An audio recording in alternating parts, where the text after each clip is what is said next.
আসসালামু আলাইকুম, hello everyone, সকলে কেমন আছেন? আশা করছি সকলে অনেক অনেক ভালো আছেন। সো গাইস, ইতিমধ্যে টিকটকে নতুন একটি আপডেট চলে আসছে, যেটা হচ্ছে কি এখন থেকে আপনি ফেসবুক, টুইটার, ইনস্টাগ্রামের মতো টিকটকেও আপনি টেক্সট পোস্ট করতে পারবেন। সো মূলত কথা হচ্ছে কি আপনি টেক্সট লিখে কোন একটা লিখে পোস্ট করতে পারবেন। টিকটকে একটি নতুন আপডেট আসছে। আপনি যদি এটা সম্পর্কে জানতে চান তাহলে রিকোয়েস্ট করবো watch this full video. So let's get started.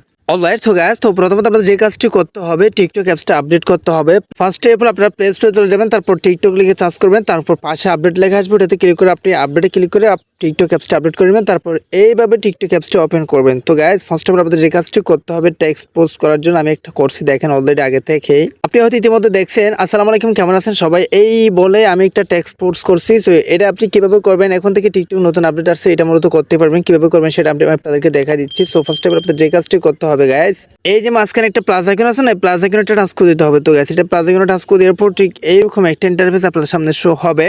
তো আমরা সবাই জানি যে এখান থেকে ভিডিও আপলোড করা হয়, মানে এখান থেকে মূলত আমরা টিকটক ভিডিও আপলোড করি। সো এখন আপনি যে কাজটি করবেন, টেক্সট পোস্ট করার জন্য এখানে দেখেন পাশে একটা ফটোর পাশে একটা টেক্সট লেখা আছে, এই টেক্সট লেখাটা টাচ করে দিবেন। তো গাইস, এই খুঁটিনাটি বিষয়গুলো জেনে রাখা অত্যন্ত জরুরি, কেননা অনেক সময় আমাদের এই অপশনগুলো প্রয়োজন হয়, বা এই টেক্সট পোস্ট এগুলো করা বা খুঁটিনাটি এই বিষয়গুলো অবশ্যই জানতে হবে, কারণ আমরা যেহেতু টিকটক ইউজ করে আপনারা ভালোভাবেই বুঝতে পারছেন। তো এটাতে টাচ করে দেওয়ার পর ঠিক এরকম একটা ইন্টারফেস শো হবে। তার মানে এখানে আপনি ইতিমধ্যে লিখতে পারবেন, কিভাবে লিখবেন, কিভাবে পোস্ট করবেন, সম্পূর্ণ প্রসেস দেখা দিচ্ছে, একটু মনোযোগ দিয়ে দেখুন। সো ফার্স্ট অফ অল আমি বাংলা করে নিচ্ছি আপনাদেরকে দেখানোর জন্য। তো গাইস, ফর এক্সাম্পল আমি লিখছি আসসালামু আলাইকুম, কেমন আছেন সবাই। সো এটা আমি আপনাদেরকে পোস্ট করে দেখাবো। সো এখানে আপনি চাইলে এটা মাঝখানে মানে এই যে সুন্দর করতে পারবেন, বা এখানে আপনি বিভিন্ন ইফেক্ট ইউজ করতে পারবেন। এখানে রেড কালার মানে কালারও চেঞ্জ করতে পারবেন। এক্স্যাক্টলি এটা দেখানোর বিষয়, এগুলো অনেকেই জানেন।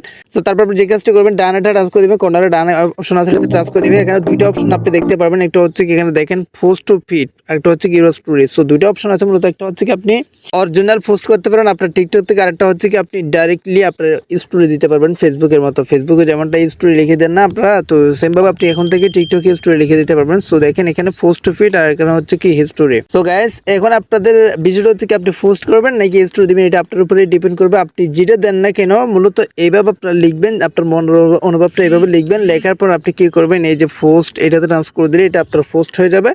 আর এটাতে ট্রান্স করলে 24 ঘন্টার জন্য স্টোরি হয়ে যাবে। এটা 24 ঘন্টা থাকবে, এরপর চলে যাবে। লাইক যা আসে এগুলো থাকবেই। আই হোপ আপনি ভালোভাবে বুঝতে পারছেন, অথবা আপনি চাইলে ড্রাফটে সেভ করে রাখতে পারেন। এটা একটা নতুন আপডেট আসছে ইতিমধ্যে টিকটকে। সো গাইস, আই হোপ আপনি ভালোভাবে বুঝতে পারছেন। সো এই আপডেটটি কে পাইছেন অবশ্যই কমেন্ট বক্সে কমেন্ট করে জানাবেন। যারা পান্না টিকটক অ্যাপসটা আপডেট করে নেবেন। আর ভিডিওটি ভালো লাগলে অবশ্যই একটা লাইক দিয়ে দিবেন, চ্যানেলটি সাবস্ক্রাইব করে রাখবেন, লাইক করুন, বন্ধুদের শেয়ার করে দিতে বলবেন না। সো গাইস, এই ছিল আমার আজকের ভিডিও। আজকের ভিডিওটা এখানে শেষ করতেছি। সবাই সুস্থ থাকবেন, ভালো থাকবেন, দেখা হবে নেক্সট অনেক একটা ভিডিওতে। Thank you so much. আসসালামু আলাইকুম।